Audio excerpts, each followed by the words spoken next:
So, welcome to Planning Committee 9th of November. On my left I have Legal's Carol Norman and Hannah Pettifer, Matt Brown from Planning. I'm Jane Mackey, Vice Chair, who will be chairing this meeting, and Bev Triggs will be clerking for us. A reminder, please, that we are on record. This is the hour which will pick up on your own voice, and it will direct itself as people wish to speak. Please switch your mobile phones to silent. There are members of the public present, but I don't believe there are any that are coming in virtually. The meeting is recorded and available in due course on the Council's YouTube channel. To ensure that those attending virtually can hear the proceedings, which there are not, please ensure that you project your voice and speak clearly. And remember, it's a formal meeting, and therefore do not refer to each other by first names. So item number 1 on the agenda then is apologies for absence. Thank you, Chair. Received apologies for absence from Councillors Lay and Mack, and I understand that Councillor Walker is substituting for Councillor Beaver, although she's not present. Okay. Thank you. Item 2, to approve a correct record of the meeting held on 19th of October 2022. We have, come on in, Councillor Walker. Lovely. No, that's okay. We're up to item 2, which is approving the correct record of the meeting held on the 19th of October. A proposer, seconder. Thank you. And all those in favour? Yes. Just sign that one. Thank you. Okay, under item 3, so that's items brought forward by the Chair to be considered at this meeting, matter of urgency. Not total urgency, but if you've not yet put forward your inclusion into the trip around what Councillor Lay puts as the good, the bad and the ugly, which is the looking at examples of good planning decisions or good design. That's going to take place on Friday the 25th of November, starting at 9:30. So people have already indicated that they want to come. If you haven't, please could you give Bev your name at the end of this meeting?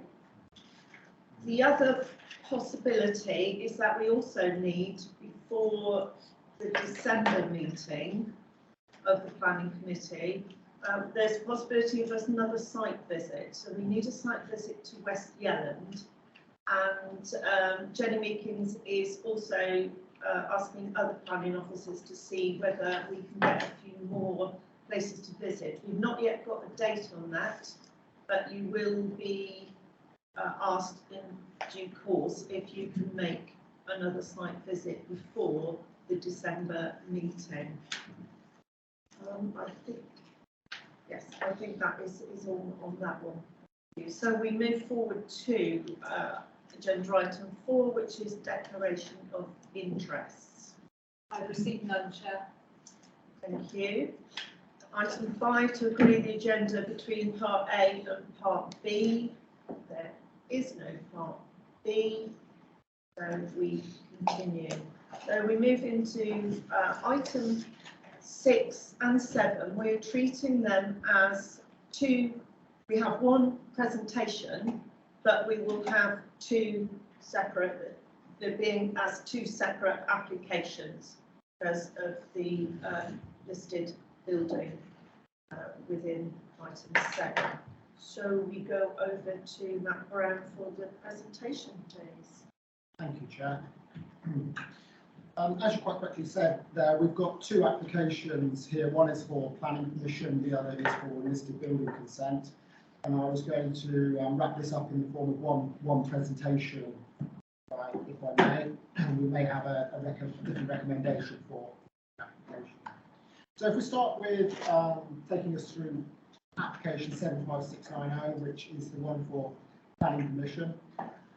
I'm sure you'll all be aware of the location of the Panmure Market and its overall importance to the district culturally and historically. It's obviously set in the town centre core of Barnstable, goes back to the borough, being designed by the borough surveyor. We've got the corn store element of it to the north, we've got the Queen's Theatre to the east, and we've got the Guildhall set out there to the west. Well, I've got Butchers Row, which obviously also important historic importance to the south. So just that was all set out for you there in the agenda report, along with the history of the site. So we also have the consultation comments set out for you there on page 14 of your agenda.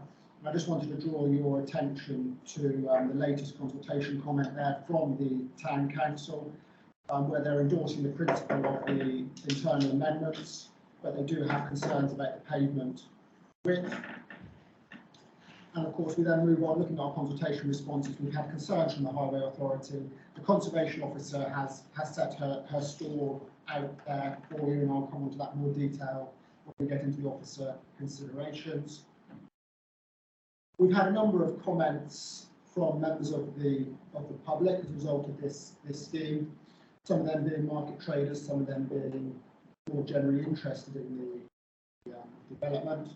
Those concerns are there for you. In the main, the concerns are about the insertion of glass doors, subdivision of the Panmure Market, and the overall management of the scheme. Not all of those issues are necessarily planning related, but they are set out there for you in the agenda.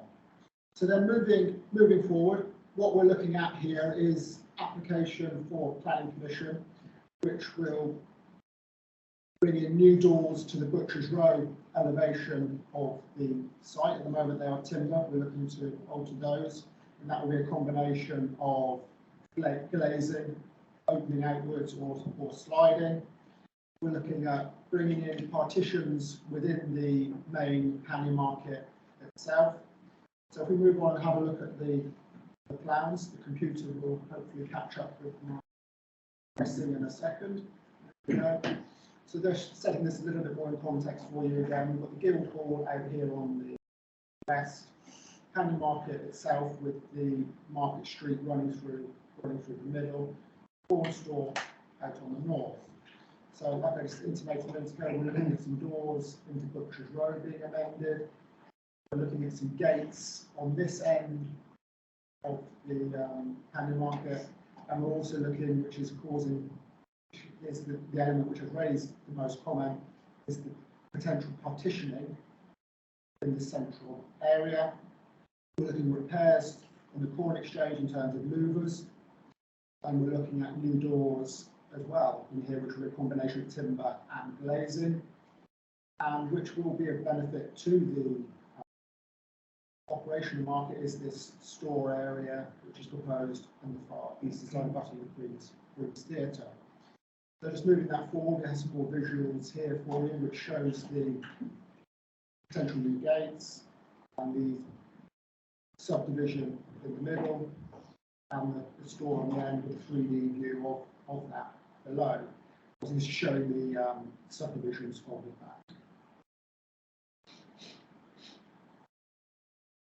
This is a look on Butchers Row, what you would potentially see. So you'll see these are the opening doors, glazing, which will open out towards Butchers Row, and then you have sliding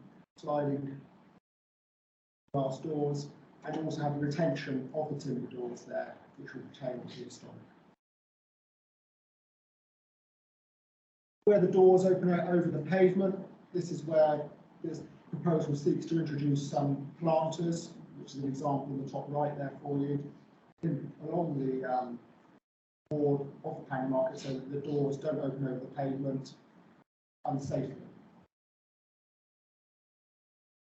It's just a contextual elevation showing the doors and planters being placed for you. This is the Corn Exchange, where I intimated a minute ago we're going to be looking at some glazed doors and some timber doors. All this is to make the scheme more usable. So moving on to the main bulk here, this is talking about the subdivision through Market Street. In this revised form here, what we're looking at is some metal gates going in, which will be able to be folded right back flat, as you can see in the station there, to the bottom plan, and still allow access in, but it will allow the market to be segregated off to allow different activities to take place and be better protected at closure time. So, and this is just another shot for you showing the storage area up against the Queen's Theatre, the storage area for the bins and other stuff. I'll leave it on the, I'll go back and just leave it on the 3D view for you members so you can see what's going on. If we return to our agenda report here, during the consideration of the application, concerns were raised, as I intimated a minute ago. And to address those, the applicant provided us with a commentary of how the scheme has been developed and comes before us now. And I'm sure members you've all read that, so I won't be reading it out in detail. But just to pick it all up for you in summary, it comes back to the Barnstaple spatial vision, where we're looking to make sure that any cultural heritage is traded on to be an important thing to make the town centre attractive to residents and visitors, and to celebrate Barnstaple's historic buildings. So that was back in 2019 that was brought forward. Then in 2021, we had making the most of Barnstaple cultural assets, which again set out the planning market is key to that, and looking at refurbishing it. And members will remember recently approving some applications there for some other refurbishment work, solar panels and like that. And then moving forward in time again, members will recall we subscribed to the Future High Streets Fund and providing some monies coming forward, and that's what's evolved this scheme to where it is. And then importantly, we've got the rationale for this set out on page 23 for you there, which talks about why we're looking to separate the two elements of the market out, why the store is potentially coming forward. This all comes back to trying to make the development more usable, yet not impact on the cultural heritage of the city. There. So moving on forward then, the screen design has evolved with amended plans coming forward. We're looking at more of a glazed screen. We're now looking at metal screens in between, with that evolving with local artists being involved in bringing forward appropriate designs to trade on special character of the area. So that sort of sets the context for you members, and that then really brings us on to our planning considerations, which are key when determining this application. So I'm sure you're aware the principle of the development is acceptable because we're in the development boundary of Barnstaple, we're in the historic core, which seeks to trade on the commercial activities. Design and heritage is what we need to consider most here, make sure that we conserve and enhance our built environment. And that's set out in policies ST15 and DM07 of the local plan for you. And also where the NPPF, which is the material consideration, reinforces our stance that we need to conserve and enhance without unacceptably impacting on the significance of the heritage assets. So I intimated about the consultation responses earlier and those of the Conservation Officer. I've reiterated those in the report there for you, where she's, I think I'll just summarise some of those for you, where she considers the alterations are reversible, which is a key principle here. Restoration of the fan light and other area glaze elements will help enhance the significance of the building. Bringing the store in will also store to the Queen's Theatre end will also help with soundproofing and allow uses to carry on separately. Glazed doors to Butcher's Row will not unacceptably impact on the character because of through visibility. And therefore she concluded on balance that whilst the application does propose some appreciable alterations to the Grade 2 planning market, these alterations have been formulated with the intention of maintaining the character, fabric and details of the building, whilst allowing it to be used in a more flexible and varied manner, which will help to secure its future in the longer term. So the Conservation Officer, that was based on the original submission, like I said, with the glaze screens in the middle. The Conservation Officer has come back with a revised comment. We've got these metal screens in between and been provided with a commentary from the applicant. And the Conservation Officer has come back saying, I do feel the information about the evolution of the proposals for the planning market, particularly the subdivision and the glazed doors into Butchers Row, is useful, and shows that these matters have been given serious consideration, both in their conception and their development. The amended design for the metal dividing scheme is acceptable in my view, subject to a condition that the final design and detail shall be formally agreed at a later stage before the screens are installed.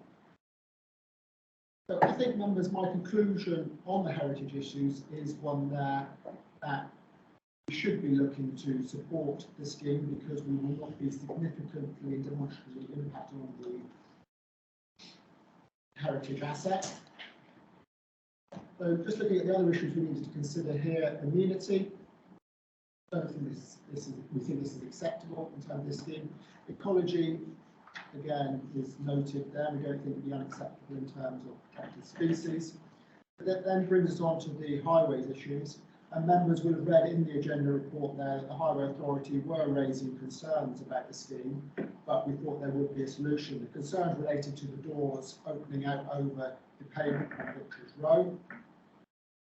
And as I intimated earlier, we thought there was a solution there in terms of the diameters being put in, which would minimise people, for example, walking into the doors very easily. So what has happened since this agenda report was prepared? We've received a highway safety audit from the applicant, which has set out the potential issues, like I said, about potentially walking into the doors. And taking that forward, they suggested that the solution is providing some tactile paving, consulting with mobility groups. The Highway Authority have considered that extra information and come back stating that they now do not object to the planning application and suggesting that we apply a planning condition just to ensure that the doors do not open out over the pavement until they've got approval through section 153 of the Highways Act. So that will make sure if the doors do go in, they are safe. I think that's a key consideration. And now in a position where we can support it in terms of highway matters.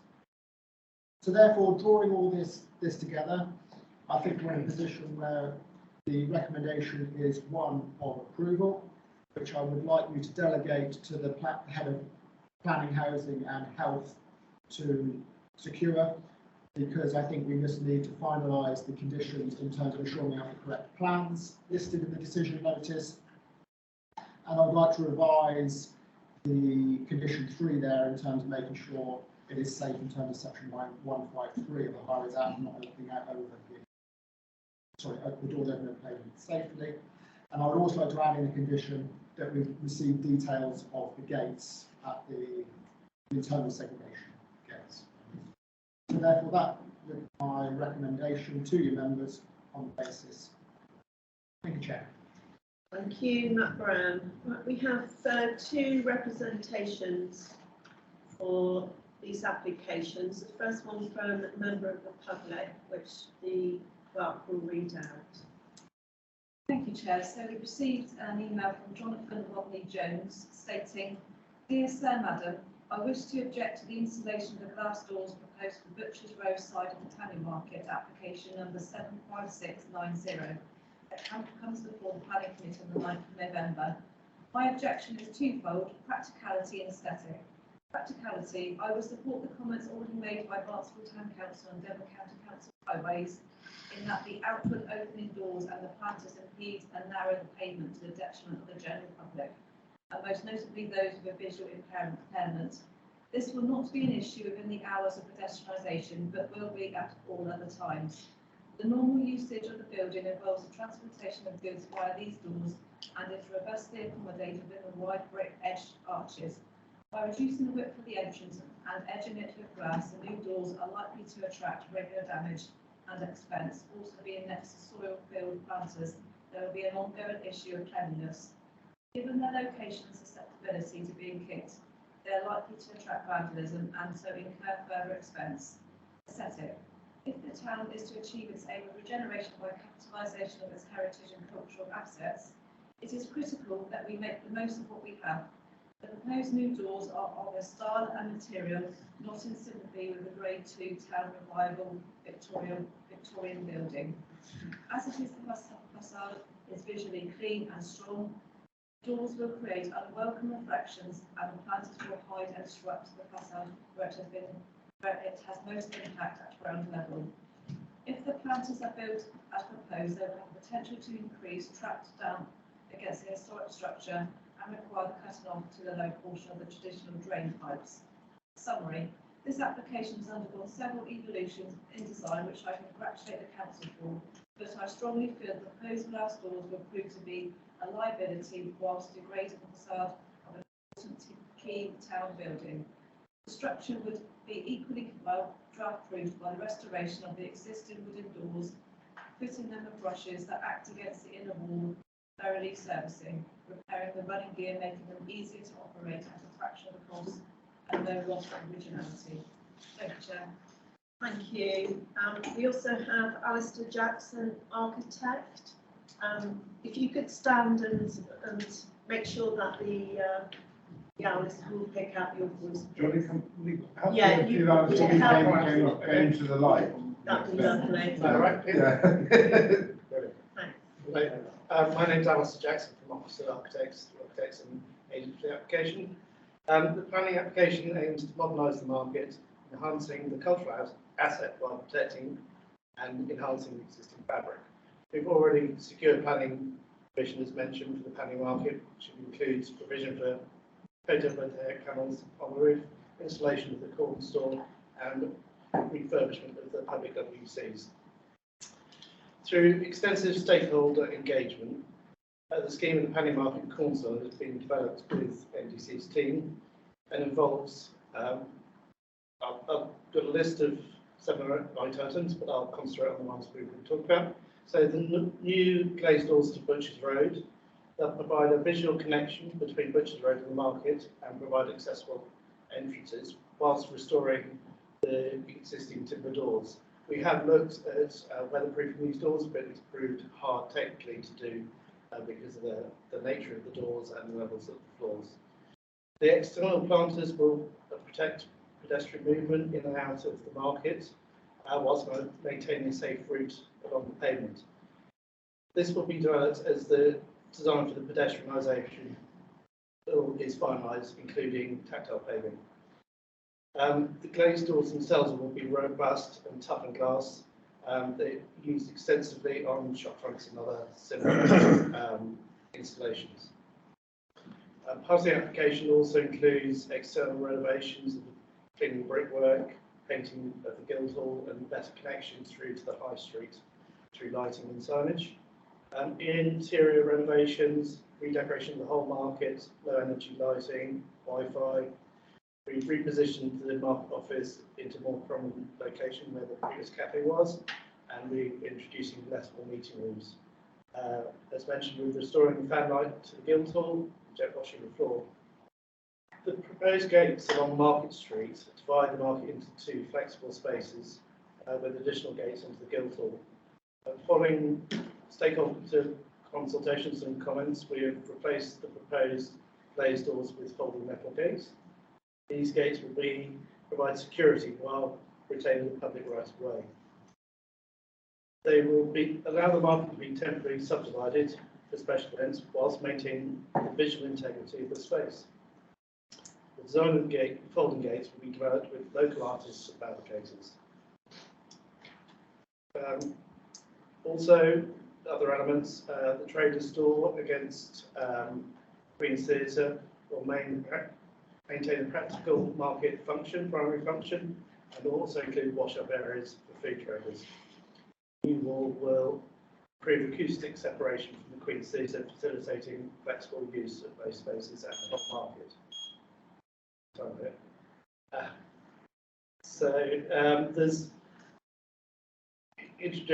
There's also sustainable measures, which includes planters, low energy fittings, and insulated corn stores to reduce heating costs. Just in summary, proposed Proposal seeks to enhance the Panny Market in Cornsall, public use, showcasing Panny Market as a cultural destination. Proposed scope of work will improve the accessibility and flexibility of the historic market, allowing a wider range of uses and social and events to take place.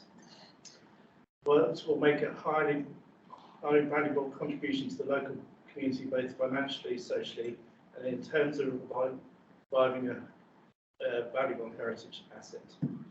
Much of the enhancements and restoration work proposed will, in our view, improve and enhance the town centre at Barnstaple. Thank you, Mr. Jackson. If we go back to Matt Brown, is there anything you want to pick up on from the two representations that you've heard? Thank you, Chair.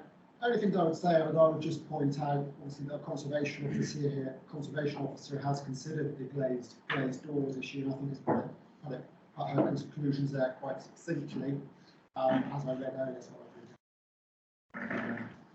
Okay, thank you. Right, members, any questions of that? So we all put it up at the same time, so I'll go to Councillor Yabsley, please. Thank you, Chairman. And just a small thing, really, but from the written submission, I think, Mr. Jones, was it? We're not going to let the planters interfere with the rainwater downpipes, are we? It would be silly. I'm just really looking for reassurance that that's not going to happen.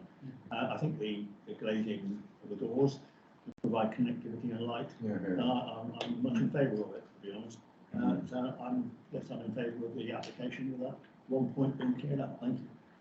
Councillor Walker, Yeah, can I just ask, because it's obviously as not- loud as you, Sorry, clear yeah. as you can. That's the hour. The width of the pavement that will be left with the planters and the doors open, I can see the point of the planters being there to basically protect people from the doors.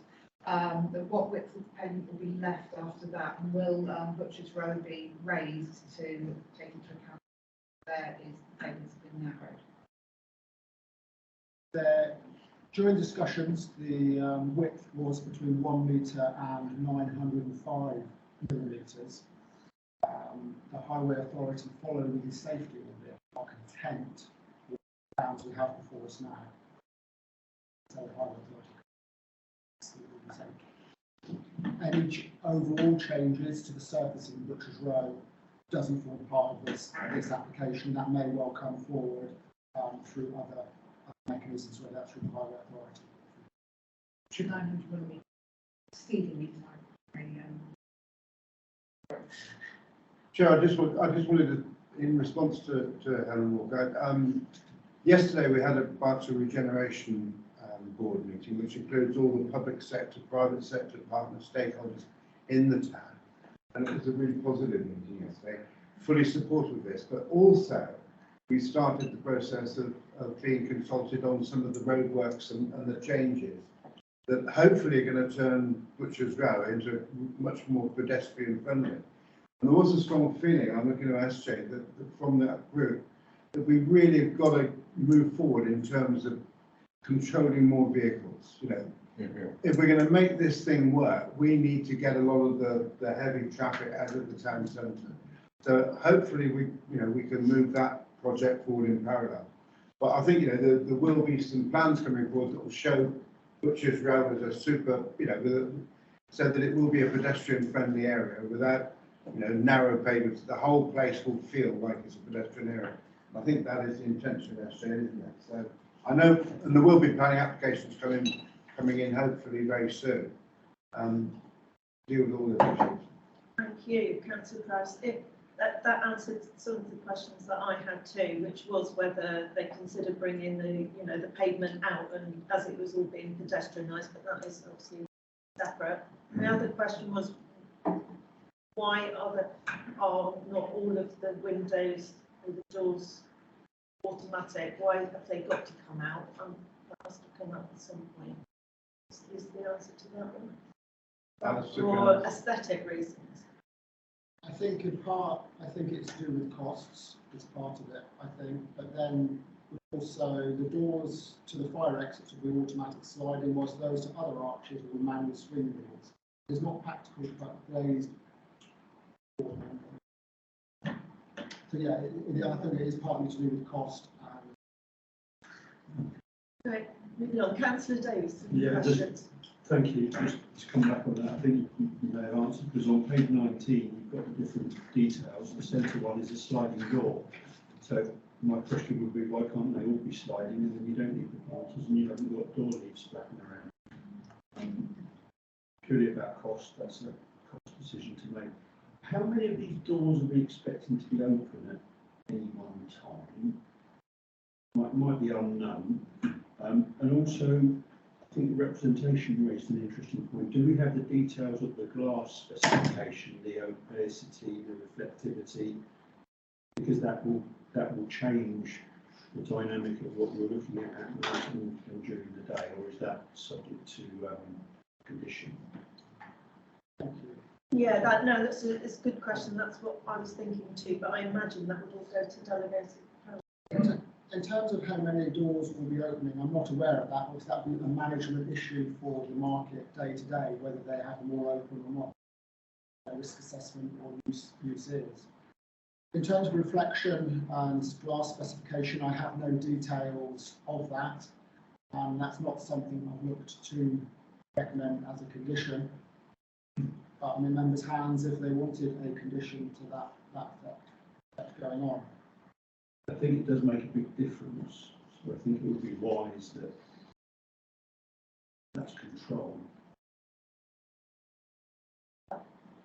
That must be somewhere in the conditions that we can look at coming back to the door specification. I imagine that you can't build it in regulations. You wouldn't be able to go forward unless they were robust enough to handle that, I would imagine, but I doubt it's someone else's. Obviously, the safety issue, yeah, that's outside of plan. I think Councillor Davis was thinking more about the reflection issue, so you can actually see through the glass spec. So if members did want a condition to that effect and had details of that, or details prior to issuing the permission, I'm sure we could have those details before us to make sure we are as opaque or not as the case may be. Is that so? If you just put 2 ward members, come back to that. Councillor Tucker, did you want? It's just your hand, is there? No, I wasn't just waving at you. Oh, all right, thank you. Okay, Councillor Jenkins.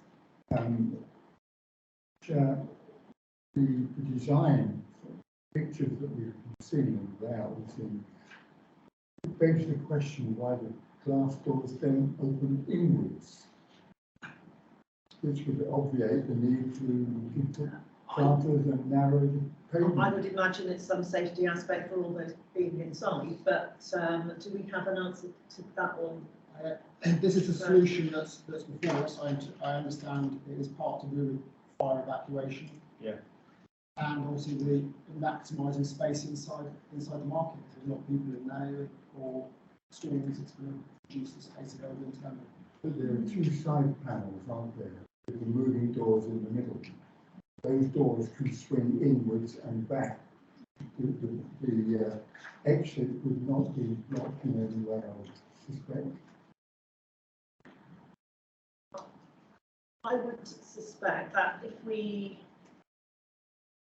go in a minute to debate and look at the recommendation, that there will be a way that we can come back to that and to have it looks into as to, just whether there is any way that we can revisit the doors and the specifications and so No, on. we haven't got the time I mean, this project is really time sensitive too. Is it, Councillor Krause? Yeah. So I just think we've got to make decisions today. Delegate. We can Yeah. delegate anyway, can't we? They're 10 foot wide, and if you try opening them inwards, you can have a 5 or 6 foot obstruction within the planning market, or you put them on the outside, then you lose the reveal, which in aesthetic terms will spoil the look of the whole thing. There's 18 of these openings, and the sliding ones are a huge cost. But just Councillor Yardley, then Councillor Gove. Just questions, yeah. Well, Chairman, I believe there is a legal requirement on public buildings that doors open outwards for safety reasons. That's Yeah. the issue. Thank you for clearing that up, Councillor It's not a Yardley. question, it's just a statement. Yeah. I go down to Tavistock quite a lot. Beautiful market. Doors slide, doors open outwards. So clear, you can see who's coming towards you, you can see lovely market. Okay, thank you, councillor Gavin. I think if there's What's no the more questions, we move into debate and recommendations. Over to you, members. Anyone want to kick off? Councillor Tucker. Yeah, well, I'll kick off. Having listened to what I've listened to, I don't see that there's, we have specialist architect, we have specialist people handling this application. It looks to me as if it's been professionally done, and I don't think really there's a lot to debate about it. It's, I think it's excellent, and I think it'll do the town centre a lot of good. Hopefully. The only thing is the question that Councillor Davis raised about the glass. I think we should include that in maybe the recommendation that is. I've got the feeling, yes, I hear where you're coming Yeah. from, but I've got the feeling it's actually covered by Well, if the it's, officer's recommendation, which we'll come to in a Right. moment. But first of all, councillor Just what I'm- Walker wanted. I'm quite finished. So I would like to move the recommendation. So the recommendation is delegate Yeah. to the head of planning, housing and health to approve subject to securing an appropriate design securing pedestrian safety. That actually would include the doors as well as the foot. The glass reflection. I believe. We could address that as part of that. I think Councillor Yes, Davis's and I point don't think should we be, need to should change be what it investigated. says there. Do we have a seconder for that? Well, councillor Walker. Yeah. Do you want to say anything, councillor Walker? Yeah, given councillor Price's reassurance about the way the future plans for Butchers Row, I'm happy to second the motion with the highways recommendations as. Thank you, councillor Walker. Okay, I think we can proceed. Chair, can I just clarify that picks up the amended recommendations as mentioned by Cameron earlier? Thank you. All right, yeah, please carry on. Yeah, in terms of that, I assume Councillor Tucker was referring to my verbal recommendation whereby we would be revising condition 3 to ensure highway safety. Yeah. And putting in a new condition in terms of having details of the gates. Yeah. Okay, would you, okay, I'll get them to read that back out to us in a moment, but councillor Yardley? Thank you, Chairman. Just a suggestion. Have officers been to Tavistock? I've been to Tavistock and I can't really remember, but surely just a quick look at Tavistock would help us answer some of those And questions. Colette's been there. Yeah. I don't Colette's been actually there. think they need to be answered or addressed in any further way, but I pick up Councillor Davis's issues, and they are credible and they should just be addressed. But I think they're okay. But looking at something that's existing, Yeah. okay, I'm sure Sure. Matt Brown will take that on Thank you. board That's it, Chairman. and relay it to the other officers as well. Councillor Davies? Yeah, just to say I fully support this. It's a fantastic scheme, brilliant, and I wish you all the best and the quicker the better. I am optimistic, but I do note those representations, and I read in the paper about Christmas trees being pulled up and held around the street. So I'm hoping we've got CCTV and we can monitor this, and if we need to make changes, we can adapt to suit, because we can't deny that there is antisocial behaviour. We were only in a meeting where someone decided to relieve themselves, not on one of the doors. But perhaps the glass and the transparency and the occupation will actually monitor and eliminate a lot of that. I think that may well help the situation. But adding greenery, adding glass, all fantastic. Let's hope it's taken care of and looked after by everybody that wants to enjoy it. Absolutely, absolutely. Bev, would you read out the recommendation then, so we can go through to the vote? Thank you, Chair. So as I understand it, it's recommended as stated in the report, subject to condition 3 being amended to ensure that highway safety is confirmed until the approval of section 157 of the Highway Act is approved, and an additional condition regarding details of the gates for the internal segregation being sought. Thank you. We all happy with? No. Carry on. Can I just have this 153 behind that? Thank you. No, that's all right, the devil's in the detail, that's absolutely fine. Okay, so, those for approval, those for please, could you raise your hand? Unanimous. That's unanimous, and then anyone else, thank you. Okay, so that's the end of that one, if you want to pack yourself up then, and we just move now on to appeal report. Chair, I think we just need to Yeah. deal with the list of List of buildings. We do, of course, we have the next one to do, which, Matt, is there anything else to say on that one? You've done the report. As I said, members, we've had the presentation before you there.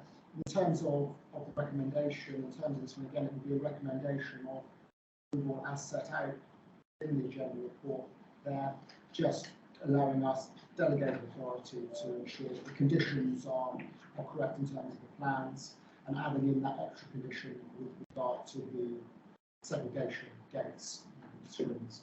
So does that come out as exactly the same wording then as for the other one? Okay, Yes. so Bev, could you read out then the recommendation for the next item then, the next?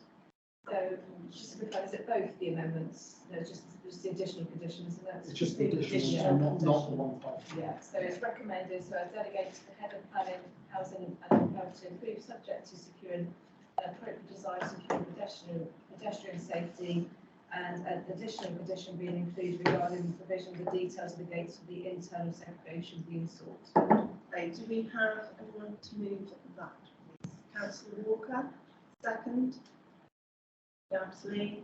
Okay, all those in favour? And that's unanimous. And that is unanimous.